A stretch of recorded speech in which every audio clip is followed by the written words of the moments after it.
الحمد لله الذي أنعم علينا بنعمة الإيمان والإسلام وبنعمة الصحة والفرج. أشهد أن لا إله إلا الله وحده لا شريك له، وأشهد أن محمدا عبده ورسوله. اللهم صل على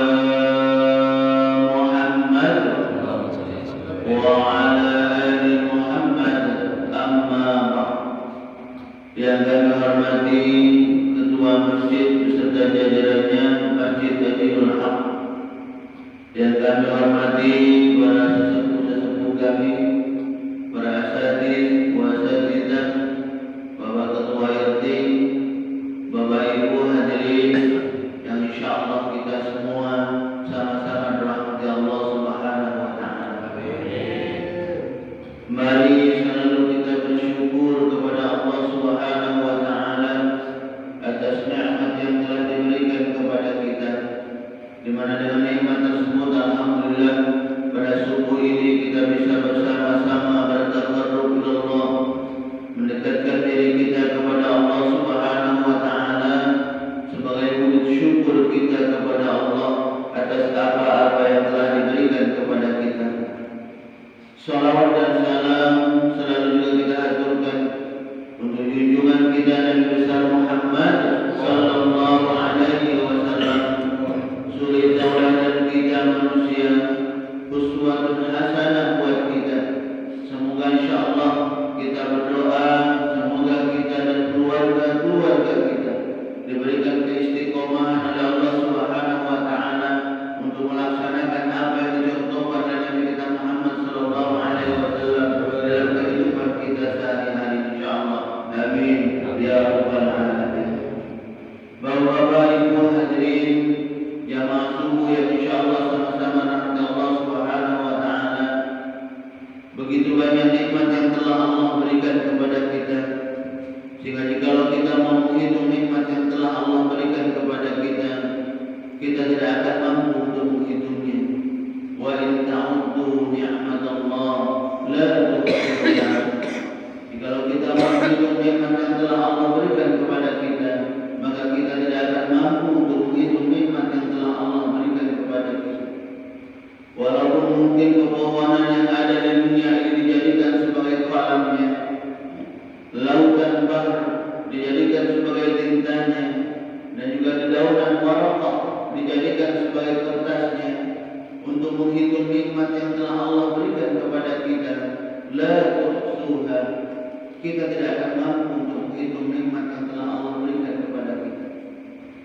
Maka oleh karena itu saat ini sebagai makhluk Allah yang dhaif, yang lemah, dan tidak memiliki kekuatan apa-apa kecuali dari Allah Subhanahu wa taala, tak perlu kita menghitung berapa banyak nikmat yang telah Allah berikan kepada kita.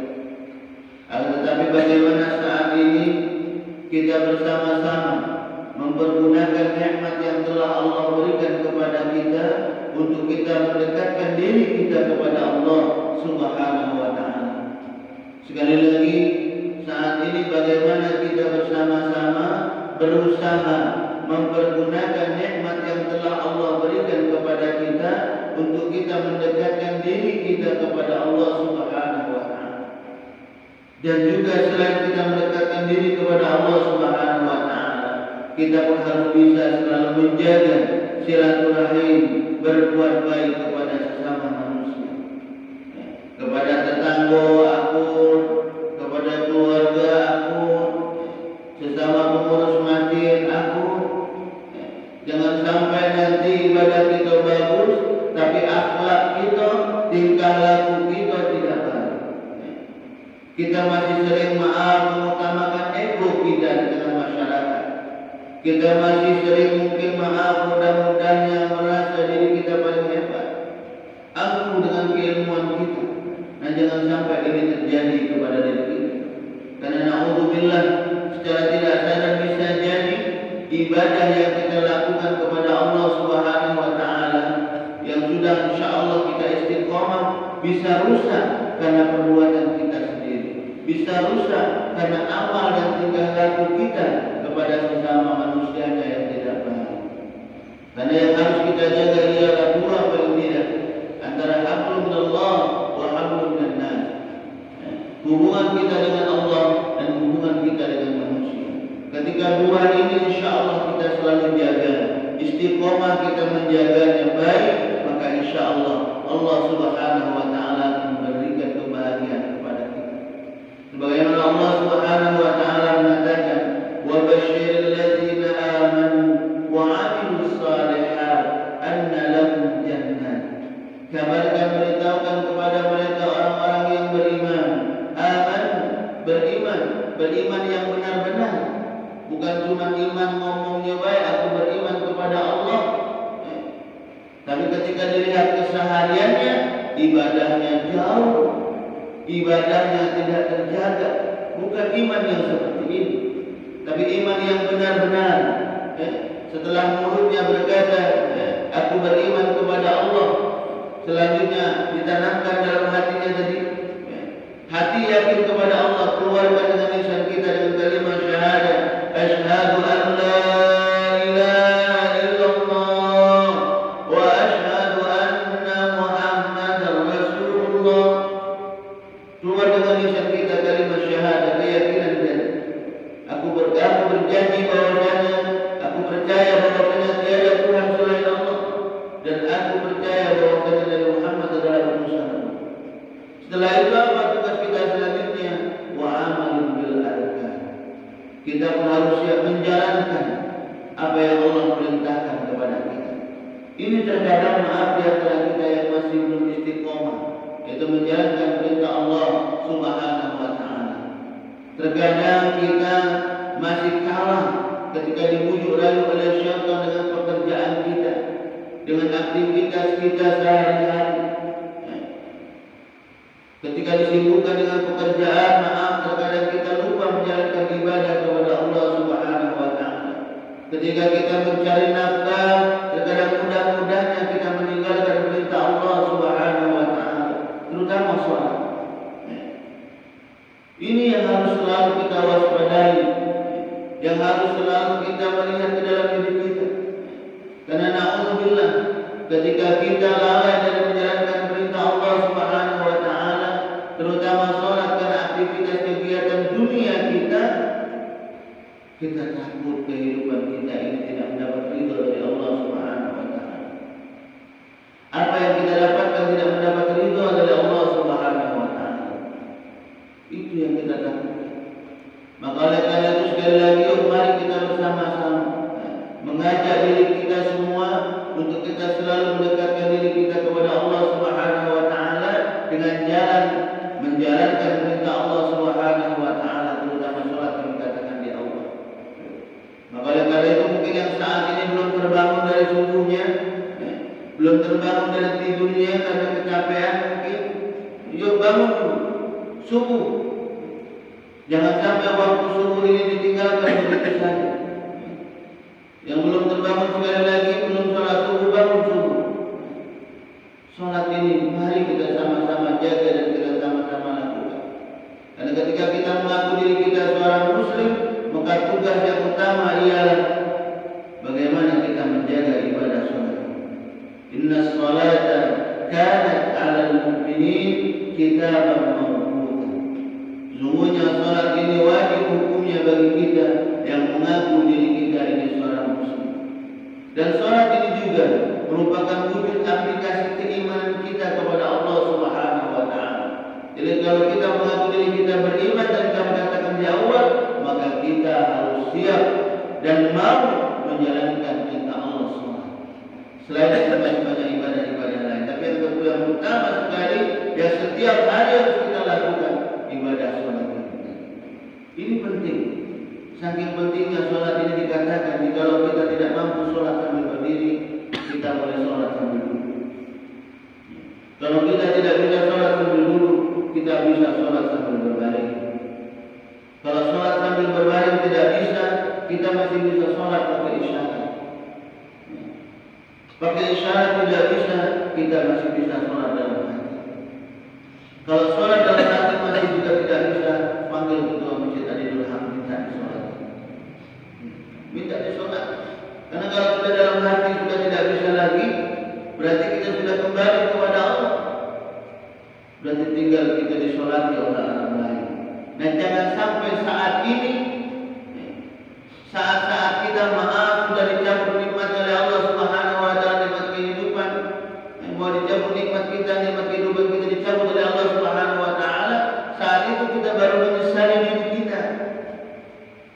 Saat itu kita baru menangisi diri kita, baru menyesali, ya Allah, jangan Engkau cabut nyawaku hari ini ya Allah. Karena aku takut, aku tidak kuat menanggung siksa neraka-Mu ya Allah.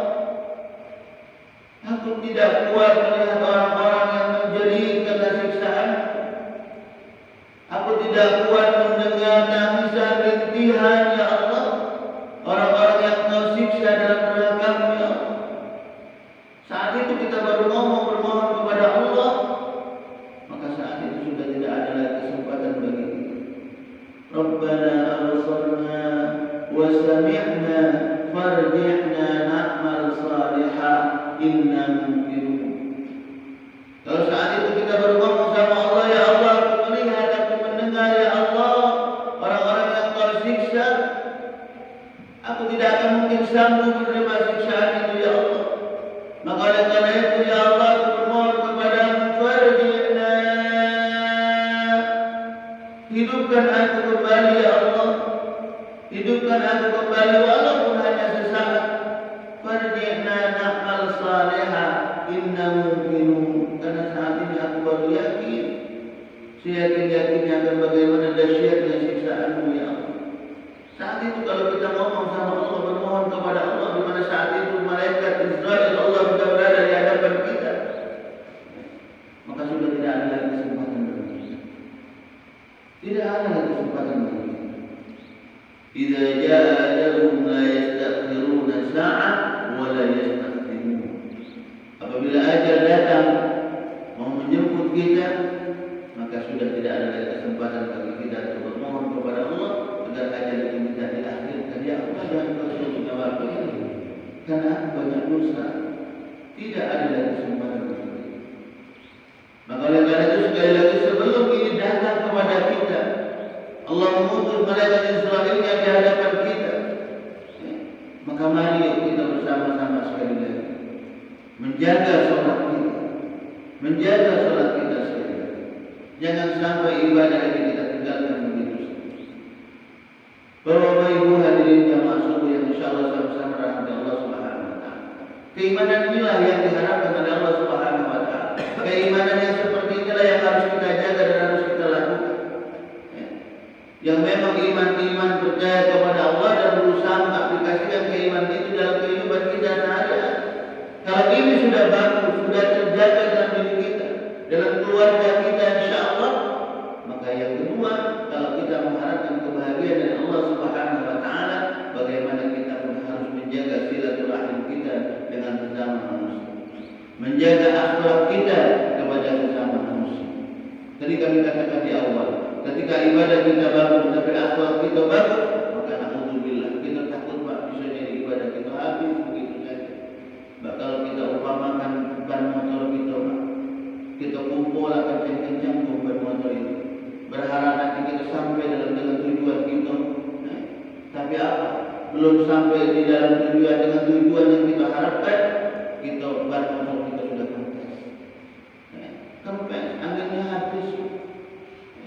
Berharap kita sampai dengan tujuan kita sesuai dengan rencana kita, tapi karena ban dari kempes hilang, tidak sampai. Begitu juga dalam kehidupan ini, kita berharap kita nanti sampai kepada Allah Subhanahu wa taala dalam keadaan husnul khatimah, mendapatkan insyaallah kebahagiaan surga dari Allah Subhanahu wa taala, ridha Allah dan surga dari Allah Subhanahu wa taala, harapan kita. Tapi karena kita tidak menjaga diri kita, tidak menjaga perbuatan kita, habis ibadah kita, habis. Bocoran kata kita ngomongnya, habis. Inilah ulah syaitan laknatullah, iblis laknatullah, yang memang dia tidak akan pernah ridha, tidak akan pernah ikhlas ketika melihat hamba atau ketika melihat kita manusia umatnya Nabi Adam taat kepada Allah menjaga ibadahnya kepada Allah Subhanahu wa taala. Ini orangnya iblis. Makanya dia selalu mencari cara, bagaimana caranya orang ini ahli ibadah. Kalau digoda dia ini agar tidak ibadah, agar sholat ini ditinggalkan, tidak mungkin bisa. Dicari cara lain agar ibadahnya tidak rusak, bagaimana? Itulah kadang dimunculkannya rasa sombong, rasa aku, merasa aku lah yang paling hebat ibadahnya. Jadi subhanallah, ini syaitan lagi syaitan. Maka oleh karena itu ketika kita merasa diri kita mulai mungkin agak naik dikit, maka cepat-cepatlah kita beristighfar kepada Allah Subhanahu wa taala. Memohon ampunan kepada Allah Subhanahu wa taala. Kenapa? Karena ini syaitan yang membisikkan kita, yang menggoda kita agar apa? Agar ibadah yang kita lakukan ini rusak di hadapan Allah Subhanahu wa taala. Rusak di hadapan Allah. Kenapa? Karena kita sendiri yang tidak menjaganya. Tadi kami katakan ya, terutama akhlak kita, tingkah laku kita, hubungan kita dengan sesama manusia yang tidak kita jaga. Memang jangan sepele, Pak. Tapi kalau kita tidak hati-hati dengan ini, maka na'udzubillah ibadah kita bisa tidak ada nilai di hadapan Allah Subhanahu wa taala. Dan ketika ibadah itu sudah tidak punya nilai di hadapan Allah, maka na'udzubillah. Kita takut sekali lagi kalau diri kita ini nanti tatkala kembali kepada Allah, kita kembali dalam keadaan subur hati, dalam keadaan yang tidak baik, dalam keadaan kita lalai dari nikmat Allah Subhanahu wa taala. Lalai dari nikmat Allah. Padahal Allah Subhanahu wa taala sudah memberitahukan kepada kita, sudah mengingatkan kepada kita, wa idza adzana rabbukum la in syakartum la azidannakum wa la in kafartum inna 'adzabi lasyadid. Allah sudah mengingatkan kita, memberitahukan kepada kita kalau kita kepengen Allah memberikan nikmatnya kepada kita yang lain, nikmat yang banyak, maka syukuri nikmatku. Bagaimana cara bersyukur? Tadi kami katakan di awal, mempergunakan nikmat itu untuk kita banyak mendekatkan diri kita kepada Allah dan juga bisa berusaha memberikan manfaat kepada orang lain, kebaikan kepada sesama manusia. Itu bersyukur. Kalau kita melakukan ini, insya Allah Allah akan memberikan nikmatnya yang lain kepada kita. Tetapi sebaliknya, ketika kita kufur dari nikmat Allah, tidak mempergunakan nikmat Allah untuk mendekatkan diri kita kepada Allah Subhanahu wa taala, ketika itu kita sehat, kesehatan ini jarang dipergunakan untuk ibadah kepada Allah. Asik dengan dunianya saja. Ketika kita banyak diberikan harta, harta kita tidak kita jaga, malah kita banyak menggunakan harta itu untuk berpoya-poya, sedikit yang kita keluarkan untuk di jalan Allah. Padahal harta kita yang hakiki ialah harta yang kita pergunakan untuk di jalan Allah Subhanahu wa taala. Bukan harta yang kita pergunakan poya-poya, tetapi yang kita pergunakan untuk di jalan Allah. Karena ketika harta kita sudah dipergunakan untuk di jalan Allah, maka insya Allah ini akan menjadi ladang pahala kita, insya Allah. Ladang pahala kita. Kenapa? Karena dalam hadis baginda Rasulullah SAW mengatakan, "Idza mata banu Adam, inqata'a 'amaluhu illa min thalathin, shadaqatin jariyatin, al-'ilmu yuntafa'u bihi, wa waladin salih yad'u lah." Ada 3 hal yang tidak akan terputus pahalanya, ganjaran ibadahnya insyaallah di mata Allah Subhanahu wa taala ketika kita menjaga ini. Walaupun kita sudah kembali kepada Allah, dipanggil oleh Allah, tetap pahalanya akan mengalir untuk kita insyaallah. Apa? Yang pertama, sedekah jari. Sedekah jari. Harta yang Allah berikan di dunia, ada sebagian dari harta itu yang kita pergunakan untuk di jalan Allah Subhanahu wa taala. Untuk fasilitas-fasilitas umum, untuk tempat mungkin pengajian-pengajian. Walaupun sedikit yang kita keluarkan di sini, tapi subhanallah, yang sedikit itu nanti bisa memberikan kebaikan kepada kita, walaupun sedikit. Tapi harapannya kalau itu banyak ya. Namun tak bayar mungkin TPA, yang guru-guru ngaji, karena sedikit ya, dan nunggak dulu. Tapi yang sedikit itu kalau kita ikhlas, insya Allah menjadi kebaikan buat kita. Ada mendapatkan ganjaran, insya Allah pahala buat kita ketika kita itu ikhlas melakukan, mengeluarkan. Bagaimana dikatakan oleh Allah Subhanahu wa taala dalam Al-Qur'an, "Faman ya'mal mithqala dzarratin khairan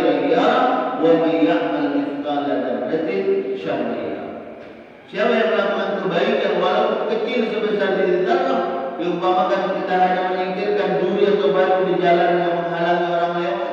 Dan kalau tidak kita singkirkan duri itu, batu itu bisa membuat orang celaka, kita singkirkan. Sepele, Pak. Tapi subhanallah yang kecil itu nanti bisa memberikan kebahagiaan kepada kita, insyaallah. Kecil. Begitu juga sebaliknya ketika kita melakukan sesuatu yang buruk, kita simpan rapat-rapat walaupun kecil. Ini main apa kecil usulnya kata gitu. Ya Pak. Kecil usulnya kata gitu. Tapi kalau sudah dilakukan berulang-ulang, yang kecil jadinya besar. Sama beda ketika kita lihat debu di kaca, kita biasa bersihkan debu itu mungkin 2 hari sekali, tapi kita hanya belum ada debunya biar kaget lain. Kita diamkan baik Pak debu itu. Yang sehari 2 hari sekali kita bersihkan, kita lewatkan seminggu, 2 minggu. Apa yang terjadi? Debunya tadi tumpuk, malah begitu. Sama dengan kamar mandi kita misalnya juga, ketika kita air kita bersih atau gitu. Tapi kalau bersih, tapi kita lihat di bak mandi kita ada dan keberadaan Pak. Sehari sedikit tuh Pak. Tapi kalau sudah seminggu tidak dibersihkan Pak, penuh. Begitu juga dengan kehidupan kita dosa yang kita lakukan. Kalau kita anggap sepele dengan yang kecil dosa yang kita lakukan, kita anggap sepele itu, kita anggap biasa-biasa baik, lama-kelamaan dosanya akan selalu meningkat. Banyak yang kita takutkan saat sudah banyak dosa yang kita lakukan, kehilapan yang kita lakukan. Nah saat itu sekali lagi Allah mengutus malaikat yang dimana saat itu kita belum bertaubat kepada Allah Subhanahu Wa Taala. Yang kecil yang sedikit ketika ditumpuk dosa ini akan menjadi banyak dan bisa jadi kita katakan di awal tadi bisa mengurangi ibadah yang sudah kita lakukan selama ini.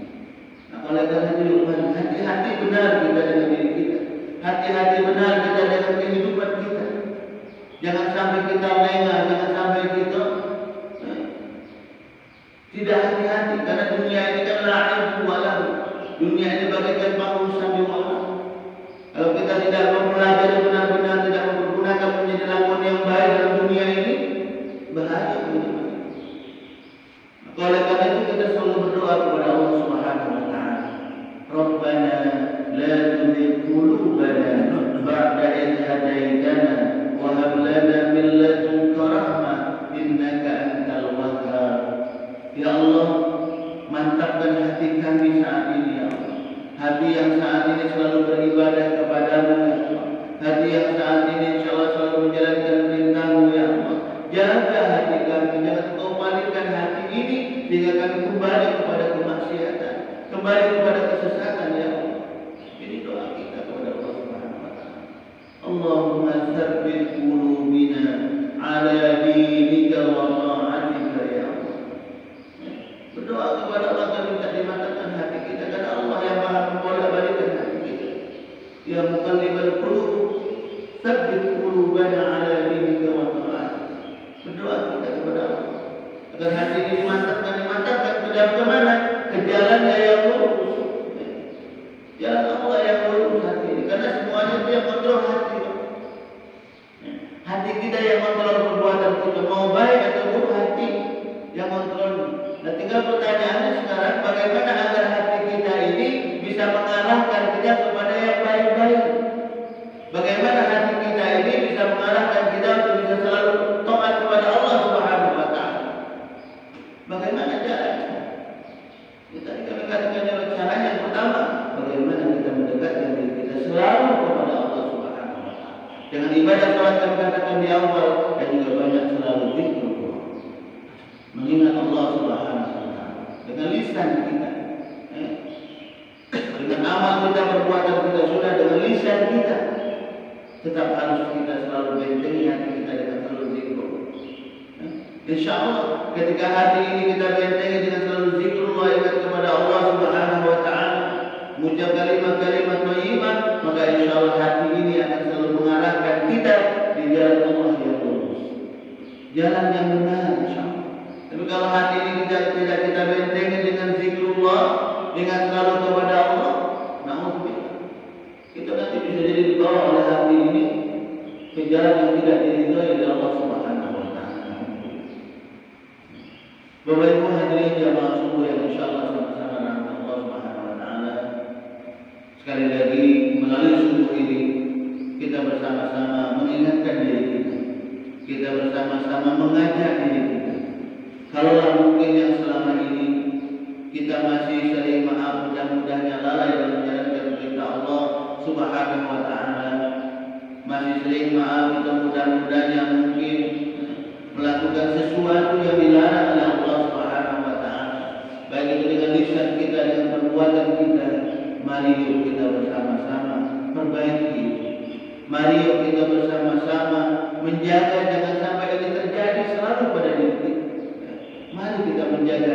Mari kita menjaga diri kita, menjaga keluarga kita, menjaga akhlak kita, agar bagaimana kita ini dalam kehidupan kita selalu dekatkan diri kita kepada Allah Subhanahu wa taala. Selalu menjaga ibadah kita kepada Allah Subhanahu wa taala. Baik itu ibadah makhluk kita ataupun ibadah ghairul makhluk kita. Karena inilah tugas kita yang paling utama. Bagaimana kita selalu menjaga ibadah kepada Allah Subhanahu wa taala. Wa ma khalaqtul jinna wal insa illa liya'budun. Dan tidak aku ciptakan jin dan manusia kecuali hanya untuk beribadah kepada. Kenapa Allah memerintahkan kita untuk selalu ibadah kepada Allah? Karena Allah lah yang Maha Zat, yang memiliki segala-galanya, yang memberikan segala-galanya kepada kita, memberikan kebahagiaan kepada kita, dan di akhir nanti Allah lah yang akan memberikan keselamatan kepada kita, memasukkan kita dalam surga Allah Subhanahu wa taala, bukan ke dalam neraka Allah, bukan menerima maaf saat dalam kubur kita, tapi Allah lah sekali lagi yang akan memberikan kebahagiaan kepada kita. Dan tentunya ketika kita mengharapkan kebahagiaan dari Allah, kebahagiaan segala dari Allah di dunia ini bahagia, akhirat bahagia, maka apa yang harus kita lakukan? Tadi Allah perintahkan kepada kita menjaga ibadah kita selalu kepada Allah Subhanahu wa taala. Insyaallah ketika ibadah ini sudah kita selalu jaga dan mengharap ridha Allah Subhanahu wa taala, sekali lagi dalam kita beribadah, dalam kita beramal, bukan kita berharap surga Allah, tapi kita mengharapkan ridha dari Allah Subhanahu wa taala.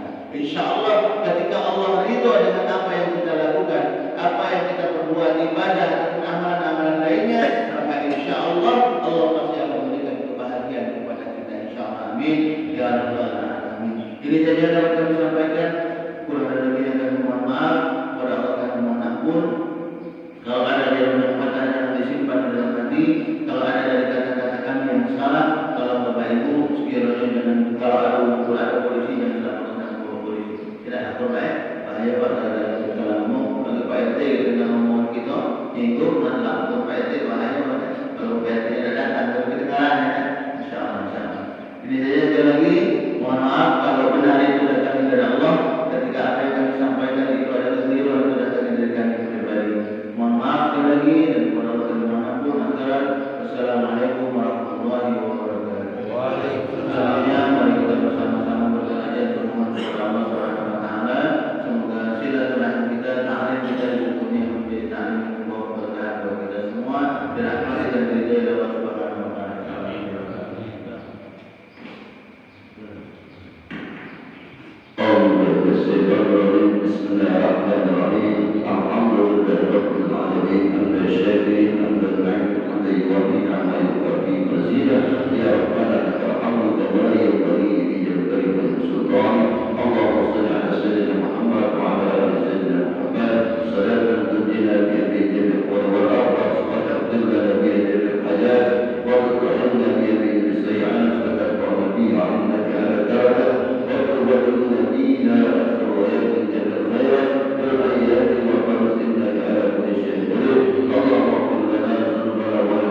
Foto sama-sama dulu Pak.